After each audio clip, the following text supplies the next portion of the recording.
I bet you there's some Tesla dealers out there who aren't too happy about the results of the election, and not necessarily because they disagree with the guy who won, but because it means their inventory's on fire.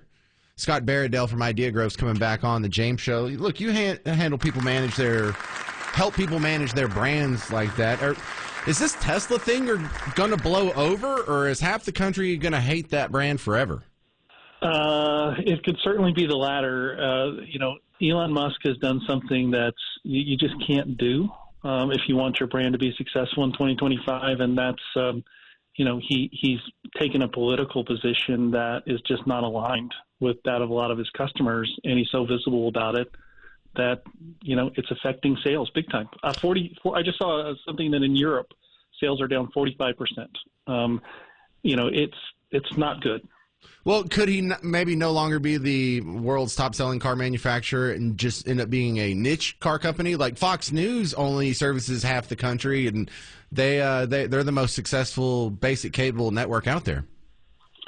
Yeah, he could. It's just that he started. Look who were the original fans of Tesla. They were people that were on the other side of the political spectrum, people that are very concerned about the environment, sustainability. Well, that's who the core base of Tesla was for a long time. Now it's expanded. I think there was a recent survey that showed that more Republicans have turned to Tesla and fewer Democrats. But it's really kind of doing a complete 180 in terms of who your customers are. Well, what if they change their name and come up with a different logo, and then they have like a board of directors, so Elon Musk is just one of many? Could that sort of salvage the brand? I think the only really way to keep Elon Musk's influence from causing the kind of damage it has, and there's no question that it's caused a lot of damage, is for him to just be out of the picture altogether, to be an investor, but he can't be the face of the brand. He can't be, I don't think he could be on the board. I think he would just have to step down. I don't think that's going to happen, but I really think things like changing the name of the brand or things like that would just be cosmetic. People know at this point he's deeply associated with this brand, and his name recognition is crazy high in the U.S. now, far more than it used to be. Well, I try to think of other companies who've taken an extreme position in politics. Now, almost all of them have gone left of center. So I really just want to focus on the ones that are right of center because there's fewer of those. But the examples don't look too bad. Like Chick-fil-A and Hobby Lobby seem to have weathered their support of Team Red better than I thought they would 10 years ago. Yeah, I mean, I think that they've been always pretty consistent. They've gotten more publicity along the way, but Chick-fil-A has always been closed on Sundays and always had the point of view that it has on things. And yeah, sometimes activists on the other side have tried to use it to start boycotts and things like that. But the bottom line is they sell chicken sandwiches, and it's like Mayor Pete. He was asked one time what he thought about their, policy, their viewpoints on, LGBTQ and so forth. And he said, I might not agree with their views, but I like their chicken. And so, maybe it would be nice if people could do that with Teslas too. But I just think Elon Musk has come down so hard on opponents here.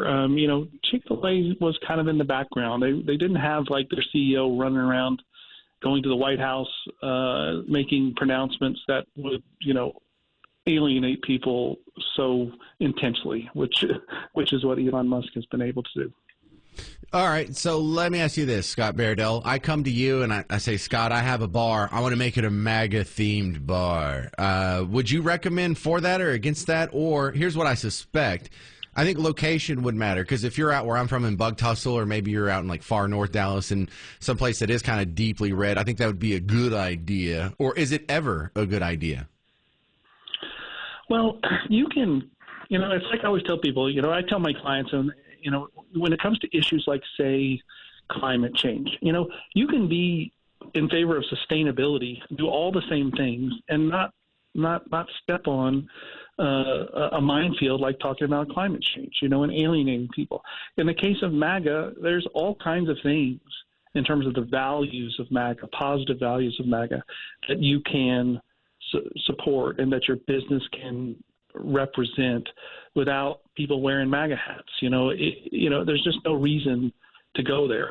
You can create an environment that's built for an audience without finding ways to tick other people off. And in the case of MAGA, that people with MAGA hats and MAGA bumper stickers and MAGA flags, they can be targets, just like these Tesla cars have been targets. So that's another reason to think twice about it. Well, I try and think maybe there's some like hyper-specific industries where you could get completely political. Like on one side of the aisle, if you sell like tofu burgers, you could go full Team Blue or woke. Or if on the other side of the aisle you sell Carhartt or camo or I don't know, archery bows, you could go full mag and probably not sustain too much damage. But it's always fun talking about this stuff with you. Where do we find your work, Scott Baradell?